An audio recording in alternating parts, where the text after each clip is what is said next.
there are all sorts of groups here. There are local businesses, there are disability organisations, there are supporters, everything. So thank you very much for coming. As you can see, the idea of the Get Counted morning tea was to look like a number.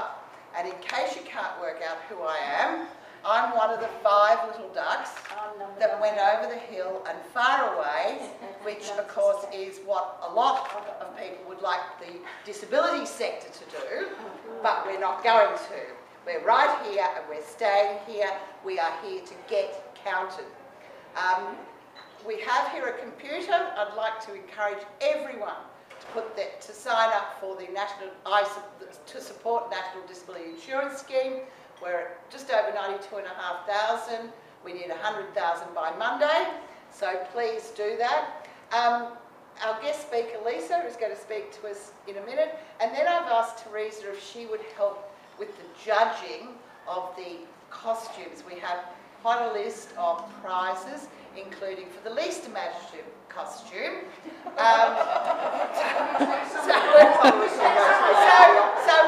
Once the formalities are out of the way, we will, I think, go around and ask people to tell us who or what they are, because there are some really imaginative numbers here today. And thank you all for coming along to Get Counted. May I now introduce the guest speaker, Lisa Cox. Thank you all very much. My name is Lisa Cox. I'm here this morning to wheel the spiel about the NDIS. I'll get around to explaining my costume or lack thereof later. But first of all, I'd like to thank you all for coming, and a special thank you to Sue for organising today. She has been one of our most vocal, if not most vocal, public supporters. So thank you again, Sue. Now, about my costume, I wanted to come as number 3. It was my old volleyball number when I used to play volleyball. I thought, what can I possibly do to be a 3? I thought of coming as one of the, 3 blind mice, but I'm only 25% blind, so that didn't quite count. I wanted to come as one of the 3 wise monkeys, hearing, seeing and speaking. 3 things that I didn't do a few years ago. So I bought some bananas. I was going to try real ones, but they're too expensive, so I've got some bananas. There we go. Anyway, and 3 is also, for me personally, 3rd time lucky, because in 2005, I died twice. So like they say, 3rd time lucky. And I'll have a little moment to speak to about the NDIS. Sue has asked me to speak to you today about the NDIS. Firstly, from a personal perspective as somebody with a disability, but also from a campaign perspective.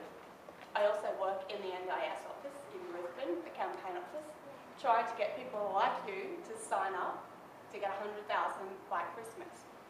So you just have to excuse me, I've got my little notes here in front of me, Sue looking over my shoulder. That's all right. I'll just read it. Rightio. So I'll just briefly explain how I came to get my 4 wheels. So in 2005, I was an able-bodied, healthy 24-year-old without any warning and through no fault of my own. A rare infection, unfortunately similar to pneumococcal, caused brain hemorrhage. So I went to the hospital where I died twice, and that's why it's 3rd time lucky for me. Complete organ failure, 2 heart attacks, collapsed lungs. I was in a coma and on life support for 2 months. Now since then, I've been under the knife about a dozen times. All of my toes, 1 leg and 9 fingertips were amputated, including heart surgery and a hip replacement. Now having just said all of that, I still consider myself extremely lucky and extremely grateful. I'm not here today for a pity party for myself. I consider myself extremely lucky, going back to my 3rd time lucky with the bananas. Or not the bananas, you know what I mean. 3rd time lucky. There are thousands upon thousands of Australians who would love to be here today to speak up about the NDIS. So I'm here on their behalf to ask you all to please support the NDIS. My mother is also here with me today, and during my 1st year coming out of hospital, she fed me every day. All those other things that we all take for granted, not as a 2-year-old, as a 24-year-old, 25-year-old. And again, I am extremely lucky because I do all of that now for myself. But that is not the case for so many thousands of other young Australians and older Australians. So on behalf of my mother and all the other carers, hundreds and thousands around Australia, I also ask you to please support the NDIS. Now I'll just take off my disability hat for a moment and put on my other hat, my business hat, because prior to acquiring my disability in 2005, I spent roughly 10 years on the other side of the fence in the corporate world. Now I know there are a lot of people here today from business, and for you, how the NDIS affects your business is a big consideration for you. And fair enough, I suppose. I also run a small business myself, and it's a consideration for me. Now the NDIS, one of the great things about it is the way it's stimulating employment for people with disability. Now I'll explain it to you in another way. Those of you who employ people for a living, are in business, if you have two candidates come to you, candidate one has 2 university degrees, diplomas, different industry accolades, is an award-winning writer, a published author, a few other things, runs her own small business, candidate one. Candidate two has permanent brain damage, is vision impaired, spends hours every week doing rehabilitation specialist appointments to keep her from the office. She's also wheelchair bound, so you might need to put a few extra things in place to help her get from the office.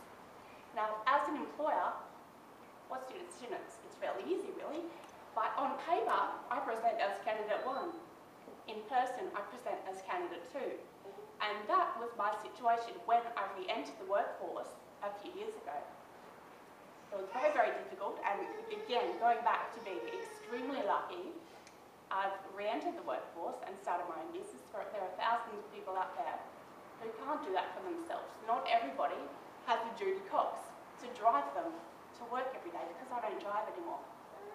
So what I've done today is brought with me, they're floating around somewhere, copies of the economic report on the NDIS. There are copies around somewhere in a pile. We have got them. Excellent. There they are? All right. Fantastic. Okay. That's the executive summary, so you don't have to pore through thousands of pages.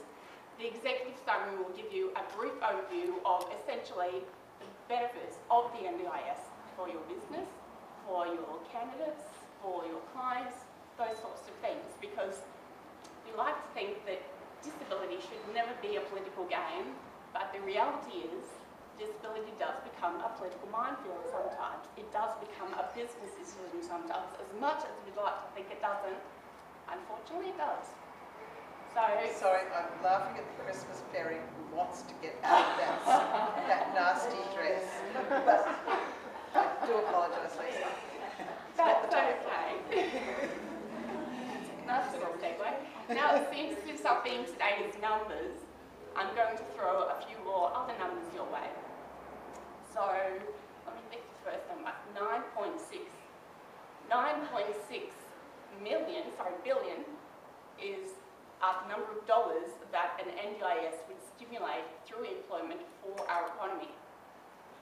35,000 new jobs are the sorts of figures that the NDIS would stimulate for employment. 25% is the expected number of people to come off disability support pension once the NDIS is introduced. It's not rocket science. If you have a job, you don't need disability support, that sort of thing. So I'll finish by saying that a few months ago I was down in Canberra and at Parliament House for an NDIS event. I was in a room with a lot of MPs, a lot of business people, it was even there. And I remember thinking 7 years ago when my parents had told them I'd have to turn off my life support, never in their wildest dreams did they imagine that that day I would be sitting there listening to the Prime Minister as I was there to metaphorically stand up for people with a disability who can't necessarily speak up and stand up for themselves. I also thought that the Prime Minister, Sue, and all the other dignitaries were there because ordinary Australians, like yourselves, had taken neighbours and friends and family like I've done, to also join the Every Australian Counts campaign. So I'll hand back to Sue, and thank you again, Sue, for organising today. Like I said, she's one of our most vocal, publicly vocal supporters. I encourage you all to do the same. Thank you. Thank you very much, Lisa. I'm not sure that a lot of people think my most vocal qualities are one of my better qualities, but it's not going to stop me charging on. I should also point out that the National Disability Insurance Scheme has bipartisan support. It's been supported by the government and by the coalition with Tony Abbott and Kevin Andrews and Mitch Fifield, who are the relevant shadow ministers, all saying that this has to happen. It's time that we did something to properly fund and properly support people with disabilities. There was a PricewaterhouseCoopers report, right. the one Lisa's talking about, came out yesterday, and out of 27 OECD countries, we come last in terms of having people with disability live in poverty or near poverty, and we come 21 out of 27 in terms of employing the levels of employment that we have for people with disability. So we're just not trying hard enough, and we've got to do more. We've got to get counted.